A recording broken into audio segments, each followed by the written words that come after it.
ये पता है खिलाड़ी दिनों में अमीर कैसे हो जाते हैं? कैटेगरी बनी है। ये जो सेंट्रल कॉन्ट्रैक्ट है ना, इसकी मैं डिटेल आपको बताता हूँ। A category, B category, C, D, ये क्या है?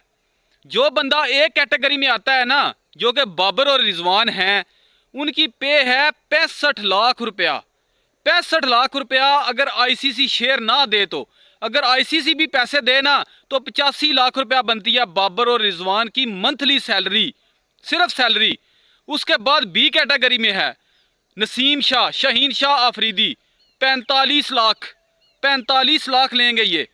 उसके बाद है सी कैटेगरी। सी कैटेगरी में जो प्लेयर है ना, उनकी सैलरी है 10 लाख रुपया, जबकि जब आईसीसी शेयर दे तो 20 लाख। मतलब कि जो सी कैटेगरी में है वो 20 लाख लेगा।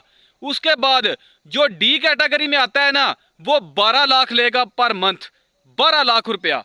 तो आप हिसाब लगा लें, जो बंदा 85 लाख ले, जो बंदा 45 लाख ले, जो बंदा 20 लाख ले, जो बंदा 12 लाख ले, उनको क्रिकेट खेलने की क्या जरूरत है यार? मेहनत करने की क्या जरूरत है? कैटेगरी तो बन गई है, पैसे तो मिल रहे हैं, पाकिस्तान को वो कैसे जिताएंगे?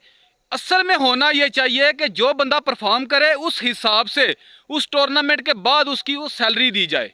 अब एक बंदा मैन ऑफ द मैच होके आता है, पूरा टूर्नामेंट जितवाता है, वो 12 लाख सैलरी ले रहा है जी, डी कैटेगरी में है। एक बंदा टोटल फ्लॉप होके आता है, वो 85 लाख ले रहा है जी, ए कैटेगरी में है। ये कैटेगरियां मेरे समझ में नहीं आती, क्योंकि डायरेक्ट जो फिक्स की हुई है ना पे, ये बात ठीक नहीं है। मैच के हिसाब से, परफॉर्मेंस के हिसाब से अगर पैसे देंगे ना, तो फिर आपको ज्यादा फायदा होगा। अब बाबर आजम को तो पता है मुझे 85 लाख मिल जाने हैं, बाबर रिजवान को भी पता है मुझे 85 लाख मिल जाने हैं। वो बेशक सारे मैचेस में जीरो पे आउट हो जाएं, उनको कोई परवाह नहीं है, 85 लाख तो आ रहा है।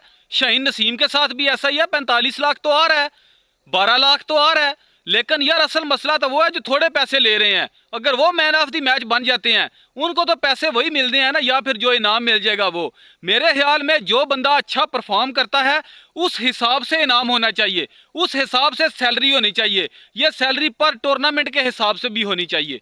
ये नहीं होना चाहिए कि आप सेंट्रल कॉन्ट्रैक्ट में आ गए हैं, आप इतने पैसों में आ गए हैं। आप खुद हिसाब लगा लो, ये जो नाजरीन है, कि क्या यार ये ज्यादती नहीं है? 85 लाख एक बंदे को महीने का दे देना है, मैच खेले या ना खेले। बाबर आजम ने पिछले पूरे साल में एक भी वनडे नहीं खेला, पाकिस्तान ने कोई वनडे नहीं खेला, तो फिर भी सैलरी तो वो मिल रही है। इसलिए मैं कहता हूं कि पाकिस्तान का सेंट्रल कॉन्ट्रैक्ट जो है, ये इस तरह नहीं होना चाहिए।